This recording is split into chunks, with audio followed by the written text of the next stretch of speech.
আমার ভোটের যেই বিষয়টা সেটা ছিল হচ্ছে অনেকটাই ইনক্লুসিভ। আমি অনেক প্যানেলই হচ্ছে ভোট টোট দিয়েছি আমার ভোটটা। তো এক্ষেত্রে হচ্ছে আমি আসলে আমাদের যে এক্সপেকটেশনের জায়গা ছিল সেই জায়গা থেকে হচ্ছে প্রথম দিকেই ভোট কারচুপির একটা বিষয় উঠে এসেছে। যদিও হচ্ছে এটা অনেকটা বিতর্কিত ছিল।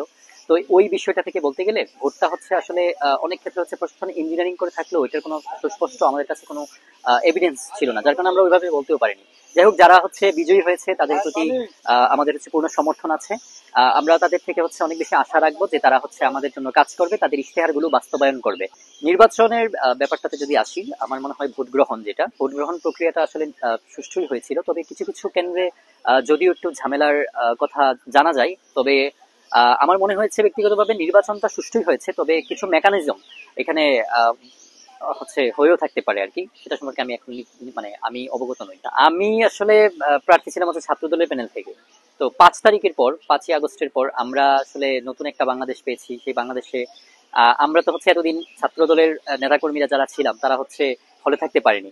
এক্ষেত্রে আমরা হলের যেই পালস বা শিক্ষার্থীদের যে পালস, সেই পালসটা হচ্ছে আমরা ধরতে পারিনি ওইভাবে।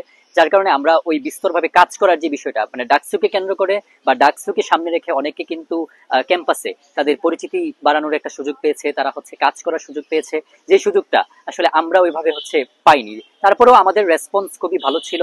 আমরা শিক্ষার্থীদের জন্য হচ্ছে খুবই মানে সৌহার্দ্যপূর্ণ অবস্থানে ছিলাম আমরা। হলে হচ্ছে আমাদের অবস্থানও ভালো ছিল, পরিচিতি ভালো ছিল। তারপরেও আমাদের আসলে শিবির যেহেতু হচ্ছে, শিবিরের প্যানেলটা যেহেতু একচেটিয়া ভাবে হচ্ছে ভোটে তারা নির্বাচিত হয়, তো হলের যে প্যানেল ছিল তাদের তাদের হচ্ছে হলের যে প্যানেল সেটা আসলে সুপ্ত কোনো প্যানেল ছিল না, যদিও তাদের শিবির সমর্থিত কিছু প্যানেল থাকতে পারে, তারা হচ্ছে নির্বাচনে ভালো করে। আর আমরা পারিনি আসলে আমাদের এখানে এটা কেন হয়েছে এটা এখনো আমরা হচ্ছে ওইভাবে জানি না। এটা ভোট একটা বিপ্লব হয়েছে শিবিরের বলা যায়। আসলে নির্বাচন নিয়ে সন্তুষ্টির বিষয়টা যদি আসে, ডাকসু অনেক দিনের একটা সাধনা ছিল, সবাই হচ্ছে প্রত্যাশা করেছে ডাকসু হবে ক্যাম্পাসে। তো সেই জায়গা থেকে ডাকসু যে হয়েছে এবং একটা অবাধ, সুষ্ঠু এবং সুন্দরভাবে ডাকসু নির্বাচনটা যে সম্পন্ন হয়েছে, এই বিষয়টার জন্য হচ্ছে আমি ব্যক্তিগতভাবে প্রশাসনকে ধন্যবাদ দিতে চাই। তবে আমরা আশাবাদী, আমরা পরবর্তীতে ডাকসু যে পাবো সেই ডাকসুতে হচ্ছে আমাদের অংশগ্রহণকে আমরা শতভাগ নিশ্চিত করতে পারবো।